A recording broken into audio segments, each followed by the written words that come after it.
दोस्तों, सीरियल अनुपमा का आज का एपिसोड बहुत ही दिलचस्प है। अगर वीडियो पसंद आए तो हमारे चैनल ड्रामा प्लेयर को जरूर सब्सक्राइब करें। आज के एपिसोड की शुरुआत में राही पूरे घर की जिम्मेदारियां अच्छे से संभाल रही होती है। वो नौकरों, ड्राइवर, धोबी और बाकी स्टाफ को निर्देश दे रही होती है।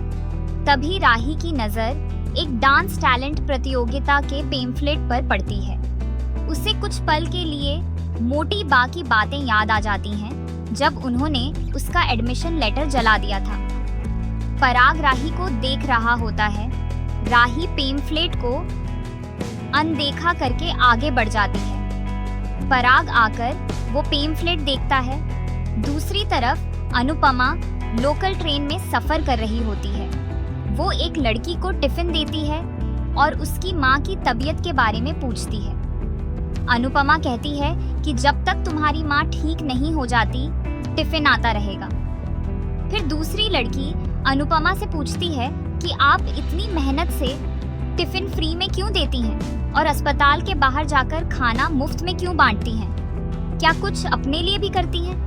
अनुपमा मुस्कुराकर जवाब देती है कि अस्पताल से दुआएं कमा लेती हूँ और लोगों के घरों में काम करके पैसे भी कमा लेती हूँ। आगे पीछे कोई नहीं है तो काम चल जाता है। अभी सिद्धि विनायक जी के दर्शन करने जा रही हूँ। लड़की पूछती है, किसके लिए दुआ करने जा रही हो?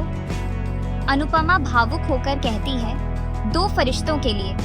उधर शाह हाउस में लीला फोन पर किसी से कह रही होती है कि किंजल एक छोटे से ऑफिस में काम करती है। तभी किंजल उसे कुछ पैसे देती है। इसी बीच लीला पाखी पर भड़क जाती है क्योंकि उसकी क्रीम सीढ़ियों से नीचे गिर जाती है। लीला कहती है, तुम दोनों झगड़कर अलग हो गई और ऊपर रहने लगी, लेकिन तुम्हारा सामान रोज रोज नीचे गिरता है। मीता कोठारी के साथ ब्यूटी पार्लर खोल लिया तो खुद को महान समझने लगी हो। पाखी गुस्से में लीला पर उसका हक छीनने का आरोप लगाती है। किंजल सवाल करती है, जब खुद पाखी परिवार से अलग हो गई तो अब बोलने का हक कैसे रखती है? लीला पाखी पर नाराज हो जाती है। ईशानी पाखी को ले जाने लगती है, लेकिन पाखी ईशानी से साफ कहती है, तुम मॉडलिंग का सपना छोड़ दो और जहां मैं कहती हूँ वहां शादी कर लो। लीला अनुपमा को दोष देती है। उधर तोशु बाहर किंजल के पैसों से जुआ खेल रहा होता है और पैसे हार जाता है। किंजल उसे देखती है और कहती है, अगर आपको इसकी अगली कड़ी का सारांश भी चाहिए तो बताइए, मैं तैयार रखूंगा। कहती है कि मम्मी इस घर की वो डोरी थी जो पूरे परिवार को बांध कर रखती थी। उनके जाते ही सब कुछ बिखर गया है।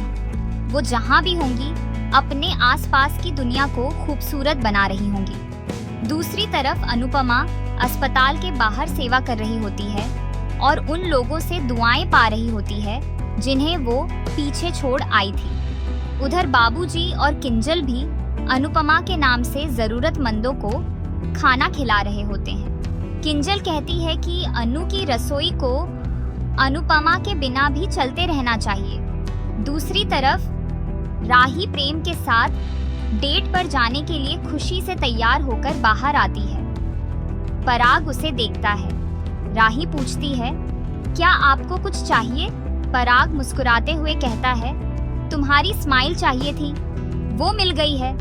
तुम दोनों बहुत दिनों बाद बाहर जा रहे हो। आज सब कुछ भूलकर जी भर के हंसना।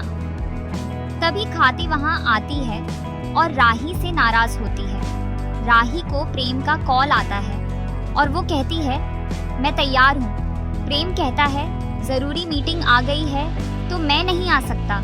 राही दुखी होती है और कहती है, कोई बात नहीं, हम कभी बाद में चले जाएंगे। प्रेम पूछता है, क्या तुम नाराज हो? राही कहती है, मैं तुमसे कभी नाराज नहीं हो सकती। पराग राही को देखता है तो राही बताती है कि जरूरी काम से प्रेम नहीं आ सकता। खाती सोचती है, अच्छा हुआ राही प्रेम से जितनी दूर रहे उतना ही अच्छा है। पराग राही को रोकता है और कहता है, क्या तुम्हें बुरा लगा?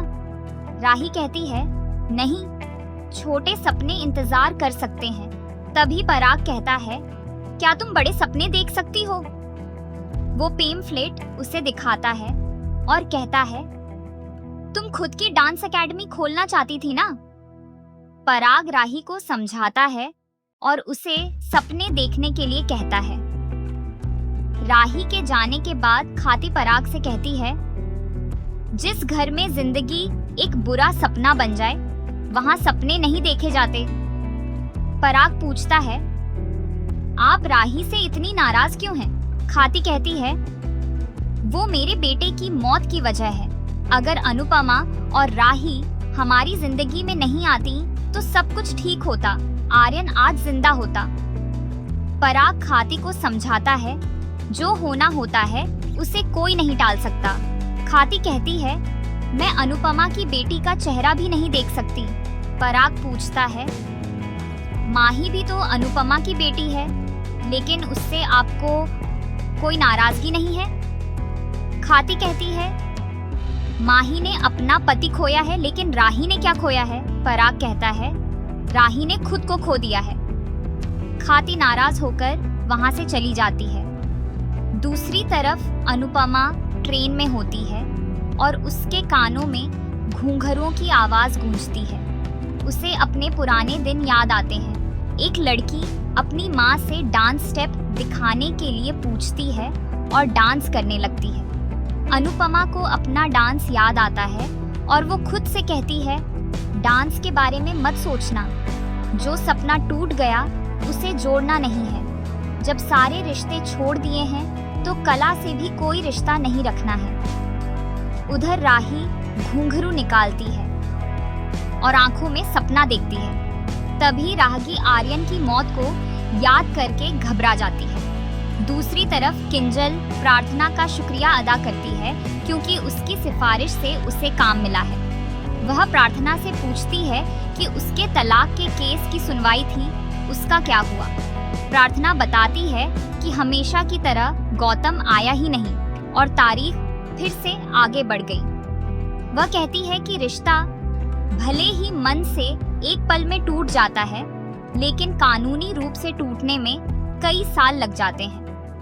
किंजल प्रार्थना को दिलासा देती है तो प्रार्थना कहती है कि आपका समर्थन ही मेरी ताकत है। किंजल कहती है कि अगर एक औरत दूसरी औरत का साथ नहीं देगी तो कौन देगा? प्रार्थना कहती है कि मैंने ये सब अनु आंटी से सीखा है। तभी लाइट चली जाती है। अंश आकर कहता है कि ये लाइट अचानक कैसे चली गई? मेरी ऑनलाइन मीटिंग चल रही थी। उसी समय पाखी और ईशानी आती हैं और कहती हैं कि सबके घरों में लाइट है, लेकिन हमारे घर में नहीं है। पाखी इसके लिए लीला को कसूरवार ठहराती है। लीला गुस्से से कहती है कि बकवास मत करो। बाबूजी अंश से फ्यूज चेक करने को कहते हैं। उसी समय टोशू घर आता है और लाइट जाने की वजह पूछता है। अंश टोशू से कहता है कि कल बिजली का बिल भरने की आखिरी तारीख थी और यह काम तुम्हें करना था। टोशू घबराकर झूठ बोलता है कि उसने बिल भर दिया था। अंश कहता है कि यह तो ऑनलाइन पता लग जाएगा। पाखी कहती है कि इससे अच्छा हम प्री के साथ ग्रेस चले जाते।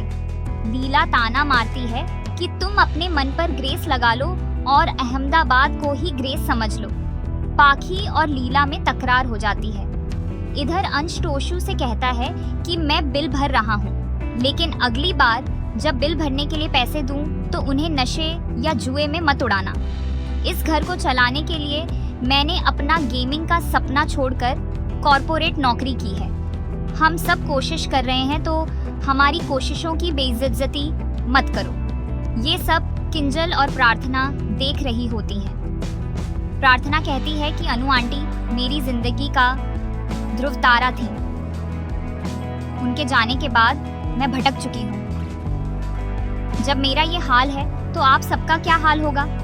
दूसरी तरफ अनुपमा घर आती है और दरवाजा खोलते हुए अगले दिन के बारे में सोचती है। तभी सविता कुछ औरतों के साथ गुजरती है और कहती है कि इसे यहाँ आए 6 महीने हो गए हैं, लेकिन इसका कोई रिश्तेदार नहीं आया। पता नहीं ये कहाँ से आई है, कहीं किसी को मारकर तो नहीं आई। ये सुनकर अनुपमा हैरान हो जाती है। उसे मोटी बाका और माही की बातें याद आती हैं। इसी के साथ एपिसोड खत्म हो जाता है।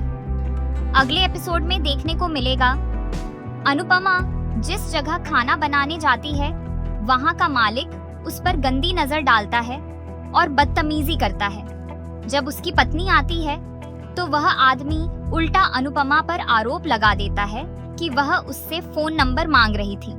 उसकी पत्नी अनुपमा पर जुल्म करने लग जाती है और अपने पति से कहती है कि वीडियो बना लो।